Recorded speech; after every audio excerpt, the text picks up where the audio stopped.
안녕하세요. 민지의 꿀사연입니다. 즐겁게 감상하시고 구독과 좋아요도 많이 눌러주세요. 그럼 사연 시작해 볼까요? 그 후로 채팅이나 어플 같은 루트를 통해서 아빠뻘 아저씨들하고 만남을 이어가는 중이에요. 아저씨들을 만나면 참 좋은 점이 젊고 풋풋한 저를 정말 예뻐해 주는 게 눈에 훤히 보인다는 거예요. 저하고 연애하는 걸 얼마나 좋아하는지 딱 봐도 얼굴에 써 있는 경우가 많죠. 그리고 다들 어찌나 노련한지 제 정신줄을 쏙 빼놓는 경우가 정말 많아요. 덕분에 저는 아저씨들을 만날 때면 정말 쉴 새 없이 가버리곤 한답니다. 저는 서울에서 대학을 다니고 있는 여대생이에요. 곧 졸업을 앞두고 있어요. 저에게는 아무에게도 말 못한 비밀이 한 가지 있는데요. 그건 바로 제가 나이 많은 남자들을 좋아한다는 건데요. 그러다 보니 저는 아저씨들하고 종종 비밀 연애를 즐기러 돌아다니곤 해요. 제가 아저씨들을 좋아하는 취향이라는 걸 알게 된 건 얼마 전이었어요. 제 원래 고향은 지방인데 늘 서울에서 생활하고 싶다는 생각을 했었고요. 그러다 보니 서울에 있는 대학에 가고 싶어서 학교 다닐 때 정말 열심히 공부를 했죠. 그래서 당당히 서울에 있는 대학에 합격하게 되었고요. 집은 꽤 여유가 있는 편이라 아빠가 학교 앞에 원룸 전세를 얻어줘서 편하게 지내고 있죠. 사실 작년까지는 제가 나이 많은 남자를 좋아하는 여자라는 건 생각지도 못했어요. 다른 친구들처럼 제 또래 남자친구를 사귀어 보기도 했으니까요. 대학에 가니 남자를 만날 기회가 참 많더라고요. 1학년 때는 미팅이나 소개팅을 정말 많이 나가기도 했고요. 썸도 타보고 짧은 연애도 꽤 많이 해봤죠. 그러다가 대학교 2학년 때였나 동아리에서 만난 동갑내기 남자친구와 캠퍼스 커플이 되었어요. 훈훈한 외모에 성격도 착한 편이라 그 친구의 고백을 받아주었고 사귀게 되었죠. 처음엔 모든 게 설레고 좋았어요. 풋풋한 연애의 정석처럼 같이 수업도 듣고 도서관에서 밤새 시험 공부를 하기도 했고요. 주말엔 맛집 찾아다니면서 평범한 데이트를 즐기기도 했죠. 우리는 잘 어울리는 한 쌍이었고 주변에서도 잘 어울린다고 이야기를 많이 해주기도 했어요. 그 친구도 저를 정말 좋아해줬고 저 역시 그 마음을 모르는 건 아니었어요. 그리고 그 친구랑 사귀면서 저는 여자가 되기도 했죠. 바다로 같이 놀러 가게 된 일이 있었는데요. 저는 친구들하고 여럿이서 놀러 가면 더 재미있고 좋을 것 같다고 했는데요. 남자친구는 자꾸 둘이서만 바다에 놀러 가자고 하더라고요. 그때부터 낌새가 이상하다 싶은 생각이 들기도 했는데요. 아니나 다를까 바다 구경을 실컷 하고는 숙소로 가게 된 그날 밤 일이 터져버리고 말았죠. 자꾸 저랑 그걸 하고 싶다고 졸라대는 거예요. 저를 사랑해서 그것까지 하고 싶다면서요. 사귄 지 꽤 시간이 지나기도 했고 사실 저도 남자랑 그걸 해보면 어떤 느낌일지 궁금하긴 했거든요. 그래서 결국 졸라대는 남친의 부탁을 못 이기는 척 허락해주고 말았죠. 그렇게 그날 저는 여자가 되기는 했어요. 좋기는 했는데 기대했던 것만큼 대단하지는 않더라고요. 뭐 그래도 그때는 그 친구랑 한참 좋을 때라서 저도 좋게 좋게 생각하고 말았죠. 그렇게 그 친구와의 연애를 몇 달 동안 이어가게 되었어요. 그런데 시간이 지날수록 뭔가 채워지지 않는 갈증 같은 게 느껴지기 시작하더라고요. 매번 똑같은 패턴의 데이트가 지루하게 느껴지기 시작했고요. 가끔은 그 친구가 너무 어리다는 생각이 들었어요. 의지하고 싶은 순간에 오히려 제가 다독여줘야 할 때도 있었고요. 제 감정이나 생각에 대해 충분히 공감해주지 못한다는 느낌을 받을 때도 많았어요. 좋기는 했지만 뭔가 만족스럽지 않은 기분이 계속 들었고요. 군입대를 앞두고 있는 그 친구와 조금씩 멀어지다가 결국 이별하게 되었죠. 그렇게 시간이 흘러서 저는 대학교 졸업반이 되었고요. 겨울방학이 되었을 때 저는 고향 부모님 집에 내려가서 몇 주 쉬다가 돌아오기로 했어요. 오랜만에 엄마가 해주는 음식을 마음껏 먹기도 했고요. 동네 친구들을 만나서 그동안 못다한 이야기들을 밤새 나누면서 즐거운 시간을 보내기도 했네요. 그러던 어느 날이었는데요. 아빠가 저녁에 손님이 오기로 했다고 하시는 거예요. 바로 상철이 삼촌이었어요. 삼촌은 아빠의 고향 후배이기도 하고 절친이기도 했는데요. 그런 삼촌의 이름을 정말 오랜만에 들어본 거였어요. 제가 중학교 때 삼촌을 보고 그 이후로 못 봤으니 10년은 지난 것 같았죠. 그동안 바쁘게 사느라고 삼촌을 잠깐 잊고 살기는 했는데요. 오랜만에 삼촌의 이름을 들으니 옛날 기억들이 새록새록 떠오르기 시작했어요. 삼촌은 어릴 적 저에게는 마냥 유쾌하고 재미있는 어른이었어요. 제가 중학교 다닐 무렵까지 삼촌은 우리 집 가까이에서 살면서 종종 집에 놀러 오곤 했는데요. 아빠랑 죽이 잘 맞았는지 집에 자주 놀러와서 저는 어렸을 때는 삼촌이 정말 아빠의 친동생인 줄 알기도 했죠. 삼촌은 저를 볼 때면 늘 우리 수아 이렇게 불러주면서 얼마나 다정하게 대해주고 귀여워해줬는지 몰라요. 제 생일이며 크리스마스 같은 날은 잊지 않고 저에게 선물을 사다 주기도 했고요. 저에게도 엄청 장난을 잘 치기도 했는데 삼촌이랑 놀면 재밌었던 기억이 있었죠. 사람 좋아 보이는 인상에 푸근한 웃음까지 제 기억 속에 상철이 삼촌은 참 좋은 기억으로만 남아 있었어요. 한마디로 상철이 삼촌은 제가 정말 좋아했던 삼촌이었어요. 과연 10년 만에 만나는 삼촌은 어떤 모습일까 궁금해졌어요. 솔직히 말해서 이미지는 기억이 나지만 자세한 얼굴 생김새는 가물가물하기도 했거든요. 여전히 그 사람 좋아 보이는 웃음을 가지고 있을까 아니면 세월의 흔적으로 달라졌을까 하는 궁금증이 마구 생기기 시작했고요. 저녁 식사를 준비하는 엄마를 거들면서 괜히 들뜬 마음으로 삼촌을 기다렸어요. 시간이 얼마나 흘렀을까 마침내 현관문 벨이 울렸고요. 아빠랑 삼촌이 오랜만이라면서 서로 반갑게 인사하는 소리가 들렸죠. 곧 삼촌이 거실로 들어섰고요. 제 눈앞에 나타난 삼촌의 모습은 제가 생각했던 거랑 크게 다르지 않았어요. 살이 조금 찌신 것 같기는 했는데 유쾌한 인상이나 푸근한 이미지는 그대로였죠. 어렸을 때는 삼촌이 엄청 키가 큰 것 같았는데 저랑 많이 차이 나지는 않더라고요. 세월이 흘러서 삼촌도 중년이 되었다는 걸 보여주는 듯 머리에는 희끗희끗한 흰머리들이 보이기도 했어요. 그런데 삼촌은 그런 모습들이 오히려 멋져 보이더라고요. 한마디로 멋진 중년의 아저씨가 되어 있었어요. 삼촌은 저를 보자마자 눈이 동그래지더니 반가운 내색을 해줬어요. 우리 수아가 언제 이렇게 컸냐면서 너무 예뻐져서 못 알아보겠다고 기분 좋은 농담을 해주기도 했죠. 이런 인사들을 주고받으면서 우리는 서로의 안부를 물었고요. 이제 대학교 졸업반이라는 이야기를 하자 삼촌은 벌써 그렇게 되었냐면서 놀라는 눈치이기도 했어요. 그렇게 간단히 인사를 드리고 어른들끼리 대화를 나누실 수 있도록 저는 잠깐 자리를 피해드렸죠. 잠시 후에 저녁을 먹을 겸 거실에 다들 모여 앉았는데요. 거기서 삼촌의 지난 이야기며 근황에 대해 들을 수 있었어요. 상철이 삼촌은 기러기 아빠 생활을 꽤 오랫동안 했다고 했는데요. 수년간 돈만 보내주다가 몇 년 전에 와이프랑 애들을 보고 싶어서 몇 달 휴가를 내고 캐나다에 가보게 되었다고 했어요. 그런데 직접 가서 같이 지내다 보니 집안에서도 겉도는 느낌이 계속 들었다고 했고요. 와이프에게 남자가 있는 느낌이 들기도 했대요.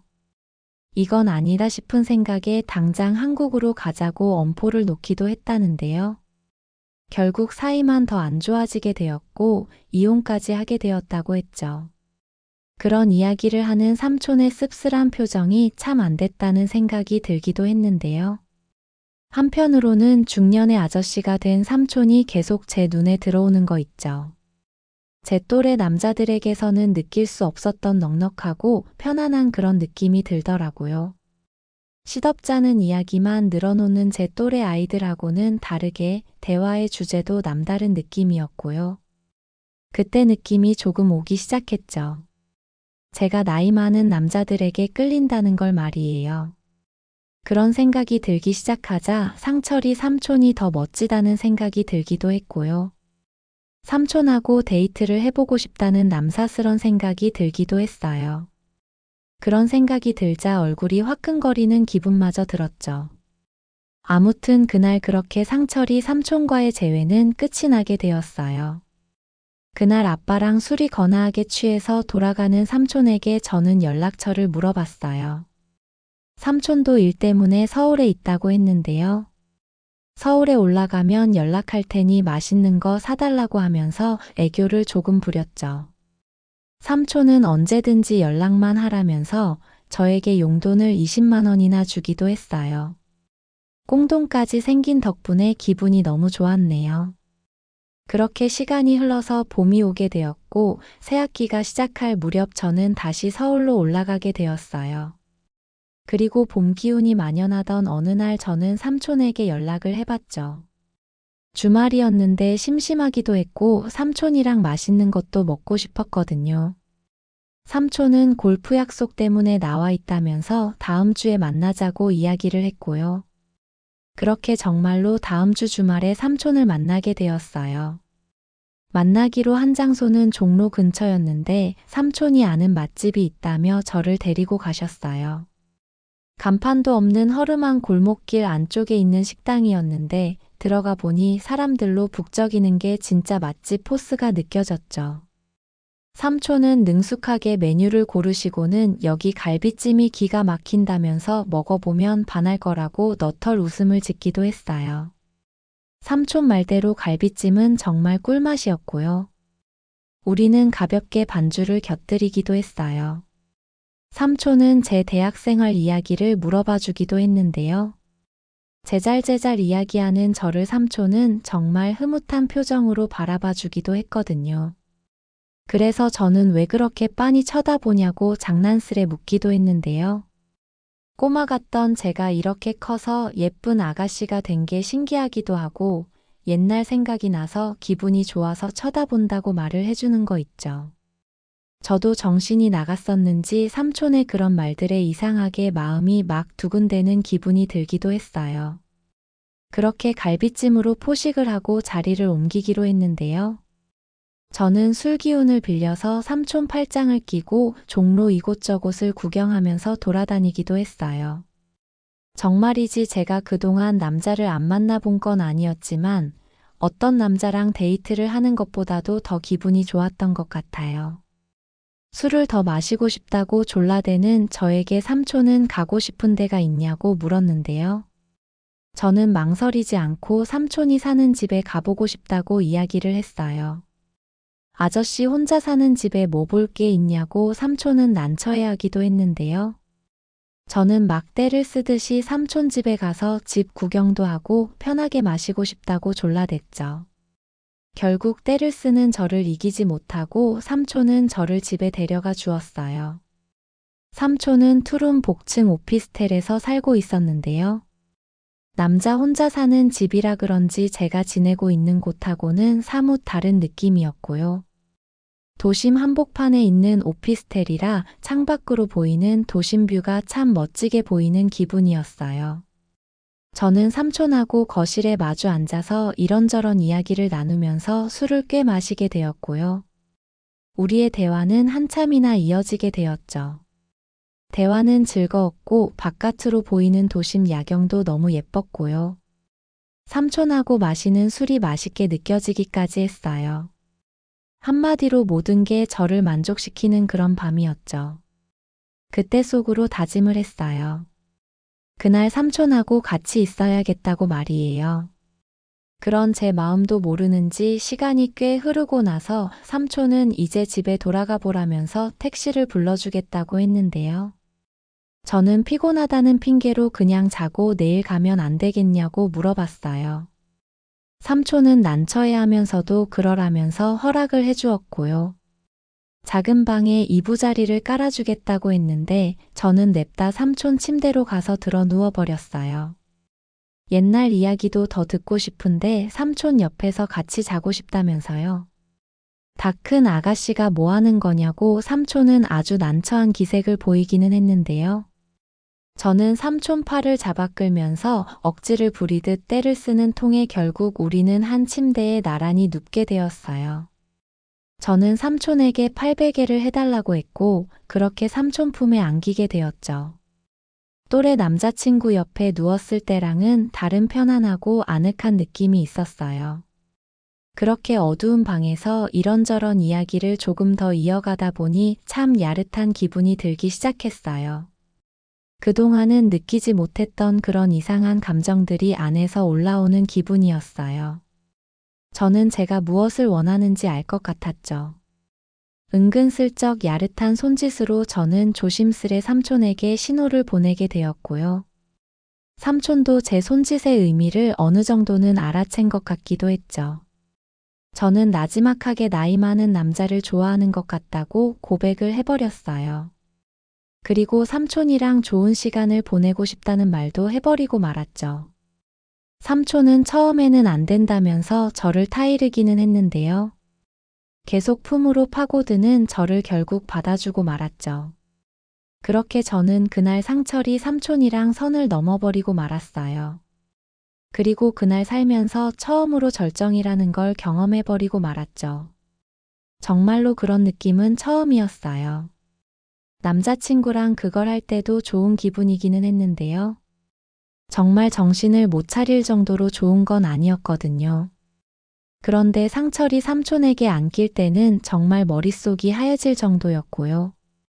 저는 정신줄을 놓아버린 채로 여러 번 가버리고 말았네요. 그렇게 저는 확실히 알게 되어버리고 말았죠. 제가 나이 많은 남자들을 좋아한다는 사실을 말이에요. 다음 날 아침이 되었을 때 삼촌은 저하고 그런 시간을 보낸 걸 상당히 난처해하는 듯한 모습을 보이기도 했는데요.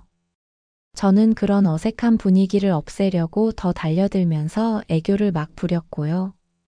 삼촌이랑 종종 이렇게 데이트를 하고 싶다는 제 진심을 이야기하기도 했어요. 결국 삼촌은 못 이기는 척 제 마음을 받아주게 되었어요. 삼촌도 남자였던 거죠. 그 뒤로 상철이 삼촌하고 꽤 오랫동안 만남을 이어갔어요. 주로 주말에 만나서 서울 시내를 돌아다니면서 데이트를 하기도 했고요. 그런 날이면 어김없이 삼촌의 오피스텔로 가서 사랑을 나누기도 했죠. 저는 매번 삼촌의 품 안에서 무아지경이 되어서 가버리게 되었고요. 그런 날은 정말 깊고 달콤한 잠을 자게 되기도 했어요.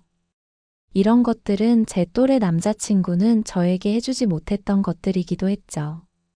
그렇게 가끔씩 상철이 삼촌이랑 데이트를 이어가던 중에 제가 허파에 바람이 들어갔었나 봐요.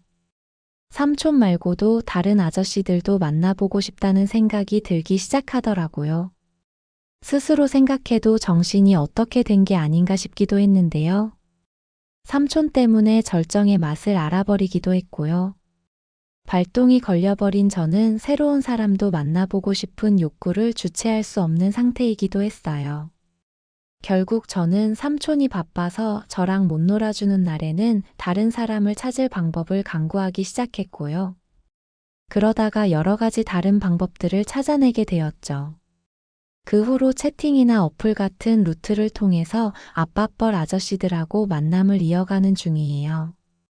아저씨들을 만나면 참 좋은 점이 젊고 풋풋한 저를 정말 예뻐해 주는 게 눈에 훤히 보인다는 거예요.